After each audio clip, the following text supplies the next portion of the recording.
Asan reseptlər axtarırsansa, düz videoya baxırsan. Bugün asan börək hazırlayıram. Əvvəlcə toyuğun iç alatını yaxşıca yuyuram. Ürəyin içini kəsib, qan laxtasını tam təmizləyirəm və yenidən yuyuram.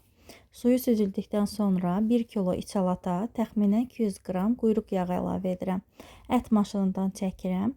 Yağda qovururam. Qovrulduqdan sonra içlik soyulmağa qoyulur. Bu arada yuxaları bir-biri südlə isladıram. Evdə süd yoxdursa qatıqla da islatmaq olar. Sonra içliyi yuxaların arasına yığıb rulon formasında bükürəm və soba listinə sırayla düzürəm. Sobanı 200 dərəcəyə qızdırıram. 1 ədəd yumurtanı biraz süd ilə qarışdırıb üzərinə çəkirəm və ən sonda ağ küncüt səpirəm. 200 dərəcə sobada üzəri qızarana qədər bişirirəm. Dadı həqiqətən çox ləzzətlidir. Hazırlayan hər kəsə nuş olsun. Asan reseptlər üçün abunə olmağı unutmayın. Hələlik.